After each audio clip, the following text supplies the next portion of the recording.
Pues sean bienvenidos a esta plática del CFDI versión 4.0. Sí, bueno, vamos a estar con ustedes acompañándolos. Antes que nada, pues bienvenidos. El maestro Carlos Gutiérrez, experto fiscalista, ¿verdad? Él dice que él sí es fiscal, ¿verdad? Él sabe de fiscal, no es fiscalero, ¿no? Como otros. Sí, él sí estudia. Y la verdad es de que, bueno, hemos compartido el foro muchas veces y todo responde, eso sí, todo responde. Bien o mal, pero bien o mal, pero responde, ¿no? Entonces, bueno, pues un servidor, Ricardo Aguilar, les damos la más cordial bienvenida.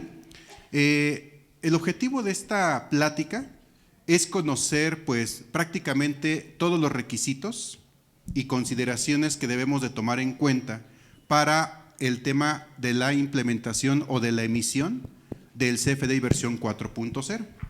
Como ustedes saben, se acerca la fecha, ¿no? Está el relojito así corriendo. Y esto se los comento porque a pesar de que pues ya hemos tenido varias prórrogas por parte del SAT, bueno, por ahí estuve en una reunión con los PACs, una reunión de varios PACs con el SAT, y el SAT les dijo, ¿saben qué? Ya no va a haber vuelta de hoja, ¿sí? Y esto se los dijo porque nota que la base de contribuyentes que existe, pues faltan muchos todavía, pero muchos, para emitir versión 4.0 de CFDI. Los motivos, pues pueden ser muchos, pero aquí el tema es que aparentemente ya no va a haber otra prórroga. Y digo aparentemente porque pues solamente Dios y el SAT saben si va a haber alguna otra situación. Pero de entrada, el SAT ya le urge que todos estén en el CFDI versión 4.0. Y me gustaría, antes de continuar, saber quiénes de ustedes ya están emitiendo versión 4.0. Si me hacen favor levantando la mano. Muy bien. Y supongo que los demás 3.3, ¿no? ¿Sí? O todavía expende esas facturas en papel. Las de Santo Domingo, ¿no? No, ya hasta quebró el negocio de allá, ¿verdad? Ya nadie va a Santo Domingo, ¿no? Van a pasear, pero ya por las facturas ya no van como antes. Bueno, van por las invitaciones para los 15 años. Ah, eso sí. No, pero como ya son también digitales, ¿no les ha tocado que ya las mandan por WhatsApp o por Facebook, ¿no? Bueno, para el bautizo. Bueno, pues todavía. ¿Sí? Pero bueno, entonces la idea de esto es que pues todos estemos en esta misma línea, estaremos platicando de estos requisitos que les comentaba. Vamos a estar revisando cada uno de los tipos de comprobante que tiene el SAT, ¿de acuerdo? ¿Cuáles son los requisitos para este CFDI versión 4.0? Y algunas consideraciones, sobre todo porque pues varios de nuestros clientes que ya están emitiendo en esta versión 4.0, pues aún siguen cometiendo las mismas pifias, ¿verdad? De la versión anterior. ¿Por qué lo menciono? Porque en la versión 3.3 es una versión, es un tipo de CFDI que al momento de emitirse o de generarse, todavía permite pues varias situaciones. Puedo emitir un CFDI 3.3 con el puro RFC, por ejemplo, sin nombre. O le puedo poner Juan Pérez y el RFC de una persona moral. ¿Sí? O sea, la verdad es que está muy abierto. Y esto obviamente con el CFDI versión 4.0 se cierra esa brecha. En donde hemos encontrado más temas en la cuestión de emisión es en los recibos de la nómina. ¿Sí? Y eso por los datos que ahora son obligatorios. Este cambio de la versión 3.3 a la 4.0 en realidad no es de que tenga mucha más información, eso no es cierto, sino que hay campos muy puntuales y obligatorios que ahora se están validando contra los que tiene el SAT. Al no tener algún dato, le falta una letra, una coma o algo, ya no se está timbrando, ¿de acuerdo? Y bueno, pues estaremos platicando obviamente de todos estos campos paso a paso para que ustedes, bueno, pues tengan pues ese conocimiento, ¿no? Aquí el maestro Carlos va a empezar a platicar sobre algunos detalles bien puntuales. Recuerden que, por ejemplo, pues CFDI ha venido evolucionando. No sé si alguien se acuerda de los CFDs, ¿no? Yo por ahí me cuentan, ¿verdad? No es que yo los haya visto, ¿verdad? Pero me cuentan que antes existían facturas impresas, ¿sí? Y había impresores autorizados y todo eso. Bueno, los impresores autorizados, por así decirlo, hacer una analogía, ahora se llaman PACs, proveedor autorizado de certificación. Y este proveedor cuando le llega un comprobante, hace una validación campo por campo de acuerdo a las reglas del SAT. Y posteriormente, ya que valida y revisa, mira, ¿sabes qué? Estructuralmente está correcto. En cuanto a información, quién sabe, eso ya es cuestión de cada quien. Pero si cumple con la estructura que le indica el SAT, entonces le pone lo que se le llama un timbre, ¿sí?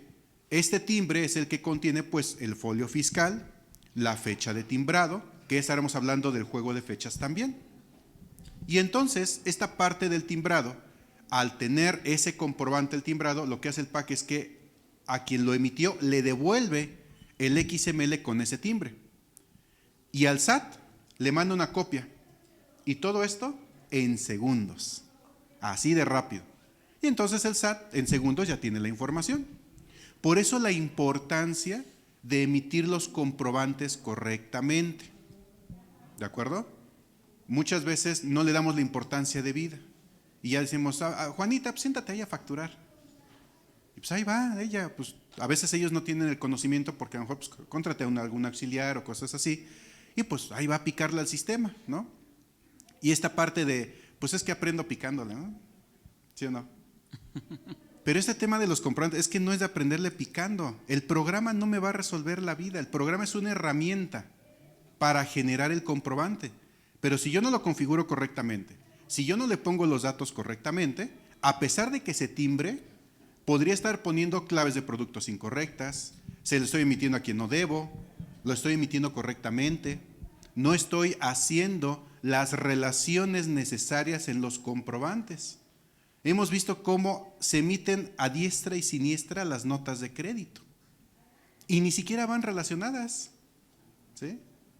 Ahorita nuestro Carlos nos va a preguntar algunas multitas, ¿verdad? Que hay por ahí, ¿sí? Cuando la autoridad detecta este tipo de problemas, ¿sí? Que pueden ir hasta clausura del negocio. Entonces, tengan en cuenta esta información porque la verdad es que yo siento, ¿no? Como que el SAT no ha apretado bien las tuercas, ¿no? Todavía en ese sentido, pero las leyes ahí están y el momento que quiera da un tirón y entonces sí, vamos a sufrir, ¿de acuerdo? Entonces, bueno, pues esto es lo que vamos a estar platicando, ¿sí? Les dejo en un momento con el maestro Carlos que nos va a dar ahí una pequeña introducción, precisamente para que veamos la importancia de esta emisión, ¿no? Gracias. Pues, fíjense que hay una serie de situaciones que tenemos que cuidar. ¿Por qué? Porque es importante. ¿Por qué emites comprobantes fiscales? Y ese es un tema muy, muy importante. ¿Por qué emites comprobantes fiscales? ¿Quién sabe por qué emitimos comprobantes fiscales? ¿Por qué? Nada más porque sí, nada más porque alguien dijo, no tengo nada que hacer y tengo que hacer facturas. No. Recordemos aquí que hay una situación. ¿Por qué? Es muy común que preguntemos, ¿qué ley te obliga a emitir comprobantes fiscales? ¿Qué ley te obliga, contador, a emitir comprobantes fiscales? El Código Fiscal. Es la respuesta más común. Ahora sí que si hiciéramos así como el programa ese de la tele, 100 mexicanos dijeron, 99 nos contestan que es el Código Fiscal de la Federación. Pero ¿sabían que no es cierto? ¿Sabían que no es el Código Fiscal de la Federación el que te obliga a emitir los comprobantes fiscales? En realidad, quien te obliga a emitir comprobantes fiscales son las diferentes leyes de las cuales tú eres contribuyente. Es decir, si yo soy contribuyente de lo que es la ley del impuesto al valor agregado, pues básicamente estamos hablando que es el artículo 32, fracción tercera de la ley del IVA, la que te obliga a emitir comprobantes fiscales por el valor de los actos o actividades que tú lleves a cabo alrededor de todo lo que son tus ingresos. Si tú eres contribuyente de impuestos sobre la renta, es el artículo 76, fracción segunda en el caso de personas morales, el artículo 110, fracción segunda en el caso de personas físicas, el que te obliga a hacer la emisión de los comprobantes fiscales. Si tú eres contribuyente del IEPS, es el artículo 19, fracción segunda de la ley del IEPS, la que te obliga a emitir comprobantes fiscales. Entonces, ¿cuál es la posición del Código Fiscal en todo esto que estamos comentando? ¿Por qué? Como lo están viendo en pantalla, tenemos ciertas regulaciones ahí, ¿verdad? Están viendo que dice Código Fiscal artículo 29, 29A, están viendo que dice aquí capítulo 2.7 de la miscelánea, anexo 20. Dirás, entonces, Carlos, ¿todo eso por qué está? ¿Por qué es importante? O sea, ¿por qué todo esto que estamos viendo aquí me estás diciendo que no es el código el que te obliga a emitir los comprobantes fiscales. Ah, pues bueno, porque recordemos que en materia de derecho fiscal no existe jerarquía de leyes entre ellas. Es decir, la ley del IVA no es más importante que la ley del ISR. La ley del IEPS no es más importante que la ley del IVA. La ley de ingresos no es más importante que el Código Fiscal. El Código Fiscal no es más importante que la ley del ISR o que la ley aduanera, sino que todos van en cumplimiento de un solo objetivo. ¿Cuál? El que puedas cumplir correctamente con lo que es tu obligación de pagar contribuciones en los términos del artículo 31, fracción cuarta de la Constitución Política de los Estados Unidos Mexicanos. Entonces, ahí es donde viene una división de estas leyes. Es decir, las leyes tributarias se dividen en tres: leyes regulatorias, leyes recaudatorias y leyes presupuestales. Esa es la división que tienen las leyes fiscales en materia tributaria. Entonces, el Código Fiscal se ubica dentro de la sección de las leyes regulatorias. ¿Y por qué se les llama así? Porque son leyes que, como su nombre lo dice, regulan la forma en la que van a interactuar los contribuyentes con las autoridades fiscales. Ahí normalmente encontramos al Código Fiscal de la Federación y encontramos a la Ley Federal de los Derechos de los Contribuyentes. Entonces, ¿qué pasa con las otras leyes? Pues se consideran que son recaudatorias, obviamente la del IVA, la del ISR, la del IEPS, la ley aduanera, la Ley Federal de Derechos, y así sucesivamente podríamos hablar de todas las leyes. ¿Sabían que tenemos 18 leyes recaudatorias en materia federal? ¿Cuántas conoces? ¿4? Pues tenemos 18. Entonces, obviamente no todas las 18 nos aplican a todos, que es un dato importante, ¿sale? Las 4 que todos conocemos son las más comunes. Sin embargo, precisamente es donde vamos a tener esta situación que va a estar ahí. Y tenemos las presupuestales, que es precisamente el presupuesto de egresos de la Federación, la ley de ingresos de la Federación. Entonces, todos están encaminados a un mismo punto: cumplir con nuestra obligación de pagar contribuciones e impuestos al Estado.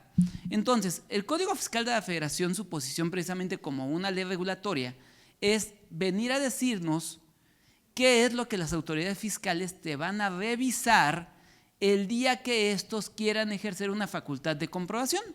Y ahí es donde entran precisamente las reglas del artículo 29 y 29A del Código Fiscal de la Federación. ¿Por qué? Porque exactamente nos dicen, ok, si un día llega el SAT y te quiere revisar si emitiste tus comprobantes fiscales, o un día llega el SAT y quiere revisar si tienes factura por tus gastos, entonces te va a revisar esto y empieza a decirnos lo que es el artículo 29 y 29A. Y luego va a estar ahí toda la regulación alrededor de esto. Entonces, exactamente la posición es regular. Es decir, en pocas palabras, no es que nos diga cuáles son los requisitos, nos dice qué es lo que te va a pedir la autoridad fiscal. Entonces, si tú cumples con lo que te va a pedir la autoridad fiscal, pues técnicamente no tendrías problemas, ¿verdad?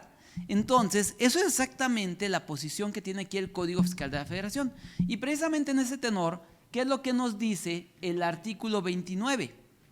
¿Por qué? Porque precisamente este artículo 29 es el que causa la confusión por el que decimos que es el código el que me obliga a emitir un comprobante, pero no es cierto. Esto es lo que nos dice qué es lo que tú como contribuyente tienes que cumplir para poder emitir facturas, para poder emitir CFDIs. Y es ahí donde nosotros vamos a tener estas características que vamos a ir cuidando. Y nos dice, a ver, dice, cuando las leyes fiscales, y vean cómo empieza luego diciendo, cuando las leyes fiscales establezcan la obligación de expedir comprobantes. Es decir, no está diciendo yo te obligo, está diciendo cuando otra ley fiscal te obliga a emitir comprobantes, entonces vas a tener que cumplir con este artículo 29 y artículo 29A. Entonces, ahí pueden darse cuenta cómo directamente el código te está diciendo, no soy yo el que te obliga otra ley, pero yo te voy a decir cómo lo tienes que hacer. Entonces, precisamente en este sentido, hablando de la estructura de a quién le tengo que hacer caso a la hora de la emisión de un comprobante fiscal, nosotros vamos a tener que cuidar ciertas situaciones que van a estar alrededor de todo esto. ¿Por qué? Porque hubo un parteaguas en materia de comprobantes fiscales en el año de 2012, ¿Qué fue lo que pasó ese año 2012? ¿En dónde estuvo ese puntito? ¿Por qué? No digo, como decía Ricardo, cuenta la leyenda, dice por ahí la gente, dicen los mayores, que hubo un momento en el que todas las leyes fiscales te decían y te ponían requisitos a los comprobantes. Y pues era un desbarajuste, porque los contribuyentes no teníamos la certeza de si mi factura estaba bien emitida. ¿No se acuerdan de cuando le teníamos que poner unas leyenditas a las facturas, cuando eran en papel? ¿Se acuerdan de eso? Efectos fiscales al pago, ¿se acuerdan de la leyendita? ¿Y eso quién te lo pedía? Te lo pedía la ley del IVA. Ahora, ¿no se acuerdan también de la época donde existió el régimen simplificado de confianza, el régimen simplificado, discúlpeme, que nos decía que le teníamos que poner, aunque sea con pluma, régimen simplificado en la factura, ¿verdad? Entonces, este tipo de cositas nos las pedía la ley del ISR. Y luego venía la ley del IEPS y también pedía sus propios requisitos, venía la ley federal de derechos y pedía los suyos, venía la ley aduanera y pedía los suyos. El chiste era de que tú como contribuyente para emitir un comprobante tenías que atender aproximadamente a 15 leyes diferentes. Y entonces nunca tenías la certeza de que tu comprobante estuviera completo, no sabías si mi factura que estaba emitida estaba bien. Entonces, el año 2012 fue precisamente ese parteaguas, donde dijeron, a ver, espérame, vamos a quitarnos todo este relajo, los contribuyentes están quejándose, nos están metiendo amparos, nos están ganando, nos están dando hasta con la cubeta. Mejor vamos a hacer limpieza. ¿Y qué hicieron? A través de lo que fue las disposiciones transitorias de la Reforma Fiscal 2012, que se publicó el 12 de diciembre de 2011, se establece en lo que es su fracción número 52 una mención muy curiosa. ¿Qué dice esa mención? La mención dice que en materia de emisión de comprobantes fiscales, los contribuyentes solamente tenemos que observar las disposiciones establecidas. 1. En el Código Fiscal de la Federación. 2. El reglamento del Código Fiscal de la Federación. 3. La resolución miscelánea fiscal. Y ningún otro ordenamiento que no sean estos 3 nos puede poner requisitos a los comprobantes fiscales. Entonces, de ahí viene esta parte sumamente importante, porque ya a la hora de decirnos solamente estos 3 y nadie más que estos 3, vino el ordenamiento de todo, y ahí fue donde tanto el código como la miscelánea empezaron a tomar ese protagonismo que hoy conocemos que tienen dentro de todo el tema de los comprobantes fiscales. Entonces, para estos fines, precisamente, nos dice el artículo 29 del Código Fiscal. A ver, ¿tú quieres emitir comprobantes fiscales? Órale, ¿qué tienes que cumplir? Primero, debes de contar con un certificado de firma electrónica avanzada vigente. Para esto recordemos, el único organismo certificador que hoy día emite firmas electrónicas, a pesar de que por ley hay 2, es el Servicio de Administración Tributaria. ¿Quién es el otro que está también contemplado dentro del propio código para emitir este tipo de firmas? El Banco de México es el otro. Pero el único que nos atiende a nosotros es el Servicio de Administración Tributaria. Entonces, tengo que ir al Servicio de Administración Tributaria, tengo que sacar mi firma electrónica. Y aquí, abusados, acuérdense, contribuyentes que son del régimen de incorporación fiscal, contribuyentes que eran régimen de incorporación fiscal pero que fueron cambiados a reciclo, no tienen firma, por lo cual esos contribuyentes a partir del 1 de abril ya no podrán facturar, requieren sacar su firma electrónica ya. Recordemos que eso desde el año pasado ya se había dicho, nos habían dado originalmente a junio del 2022 para sacarla, pero después ampliaron el periodo al 31 de diciembre y cuando salió la miscelánea 2023 dijeron, ¿sabes qué? Ahora sí basta. Hasta el día como tal, 31 de marzo, pueden seguir emitiendo sus facturas a través de mis cuentas con contraseña. Y de ahí en adelante ya no.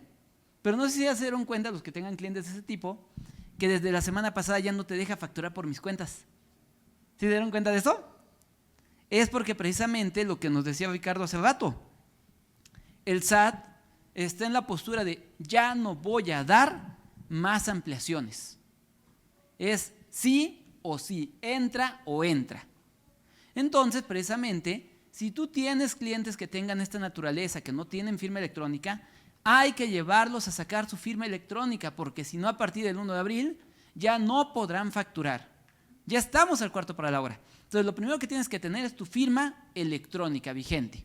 Ahora, segundo, nos dice, tienes que tener obligaciones fiscales en el Registro Federal de Contribuyentes y cumplir con los requisitos que se marquen por reglas de carácter general. Pero a ver, cuando hablamos de obligaciones fiscales en el RFC, no es lo que todos pensamos. ¿Por qué?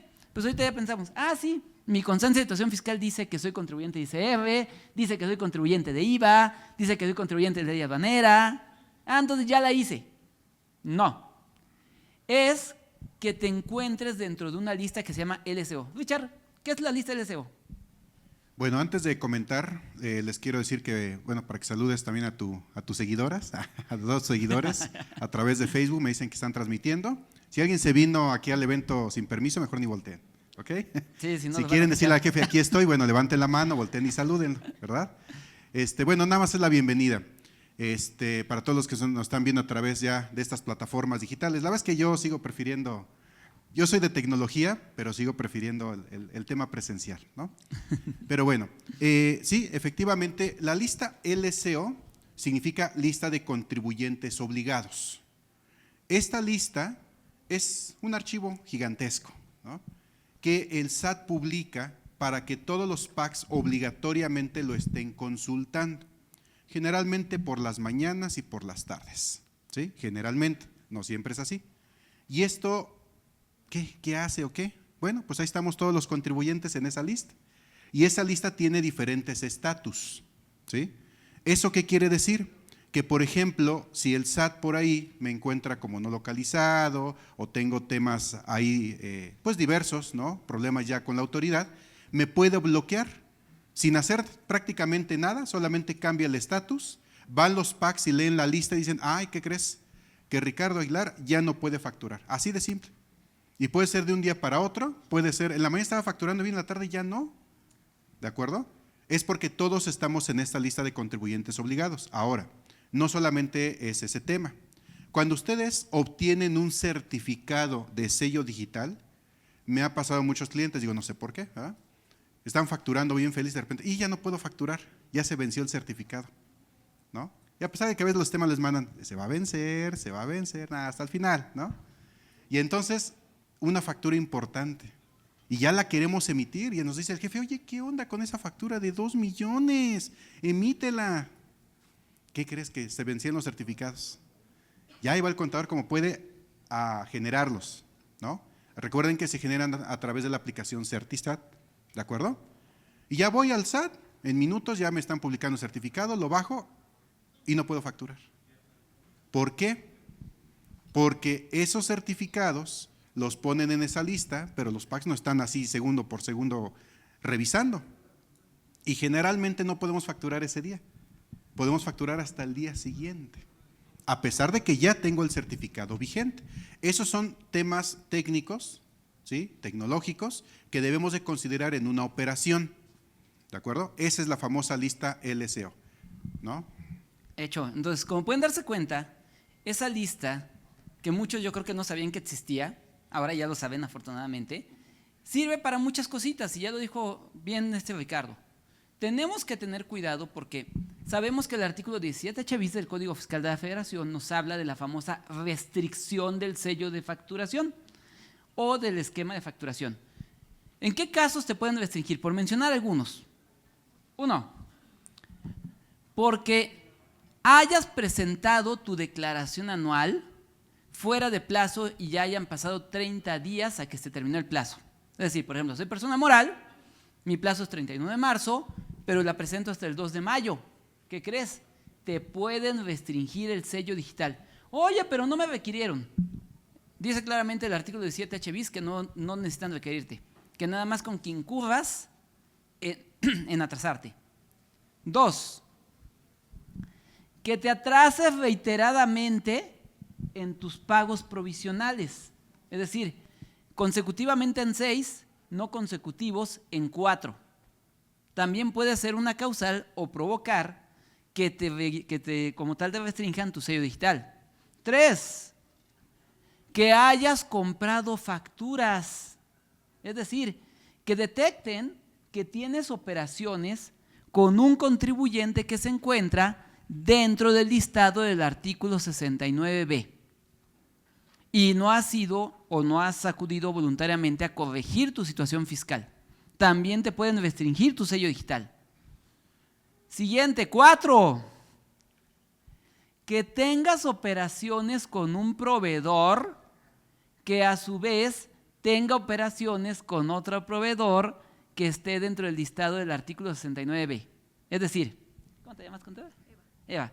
Supongamos que Carlos vende facturas y le vendió facturas a Ricardo. Y Ricardo a su vez es proveedor de Eva. Entonces, si obviamente el SAT detecta que Eva tiene esas operaciones con Ricardo y Ricardo tiene operaciones con Carlos que está en el listado del 69B, a Eva le pueden restringir también su sello digital. A esto se le llama la operación telaraña. Así lo llama el SAT. Es decir, empieza a cerrar cada vez más el círculo de los EFOs. Cada vez más el círculo. Inició primero con el propio EFO, luego se siguió con el cliente del EFO y ahora está siguiéndose con el cliente del EFO. Es decir, está ampliando la red. Entonces, ahora sí está un poquito más grave el asunto, porque ya no nada más es que me preocupe por mi proveedor, sino que ahora me tengo que preocupar por el proveedor de mi proveedor, porque si no también podría tener consecuencias. Entonces son temas particulares que tienes que cuidar. Otro, lo dijo Ricardo, que te encuentren como no localizado. Recordemos que aquí hay dos conceptos que toma el SAT: no localizado, no localizable. El no localizado se refiere a tu domicilio. ¿Sabes qué? Fui a la calle Roberto Fulton, número 89, y no encontré un inmueble con las características que dijo el contribuyente. Es decir, no encontré una fachada verde con puerta negra y con un perro afuera. No la encontré. Entonces, está no localizado, ¿no? Y tenemos la otra, que es el no localizable el contribuyente. Cuando hablamos de no localizable es: sí llegué a la calle Roberto Fulton, sí llegué al número 89, sí encontré la fachada verde, sí encontré la puerta negra, pero llegué, toqué. Buenas tardes, vengo del SAT, busco al señor Ricardo Aguilar. Híjole, joven, ¿qué cree? Se acaba de salir ahorita a desayunar, pero ahorita regresa. Entonces, pues el otro dice: no te preocupes, no tengo que esperar, toma, te dejo tu citatorio, vengo mañana. Llegas al otro día. Buenas tardes, ya regresé del SAT, busco al señor Ricardo Aguilar. ¿Qué cree, joven? Tuvo una emergencia ahorita. Si hubiera llegado usted 5 minutos antes, aquí lo encuentra. Pero se tuvo que salir porque tuvo una emergencia. No se preocupe, mire, le notifico. Tercera llamada. Buenas tardes, ya regresé del SAT. Busco nuevamente al señor Ricardo Aguilar. Uy, joven, anda de vacaciones. Chale. No se preocupe, no localizable el contribuyente en el domicilio. Restricción de sello digital. Y o aparece o aparece. Si no, ya no vas a poder facturar. Ese es otro ejemplo de que está ahí. Ojo, lo que antes nos decían los abogados, antiguamente los abogados nos decían: si llega el SAT a hacer una auditoría, que reciba el contador, que reciba la secretaria, que reciba el auxiliar, pero jamás reciba el representante legal. Así nos decían los abogados. Eso ya es cosa del pasado. Si te lo sigue diciendo tu abogado, yo te diría: mejor cámbiate a uno de CADEFI, porque esos ya no sirven. ¿Sale? ¿Por qué razón? Porque ahora, si el contribuyente o representante legal no recibe en algún punto, por lo menos uno, entonces te van a poner como no localizable el contribuyente y eso te va a llevar como resultado a restricción del sello digital y ahora vas a tener un problema doble: auditoría y restricción. Es decir, no vas a poder facturar. Y eso exactamente te trae esa problemática. Entonces, cuando hablamos de todo esto, precisamente, a eso se refiere que entonces sí tengas la obligación de poder facturar, ¿sale? Sí puedas facturar, es decir, no estés restringido, no estés cancelado y te encuentres dentro de la lista LCO, ¿de acuerdo? Entonces, mucho cuidado con ese detalle. Luego nos dice: tienes que tramitar tu CSD. Recordemos que el CSD tú puedes tener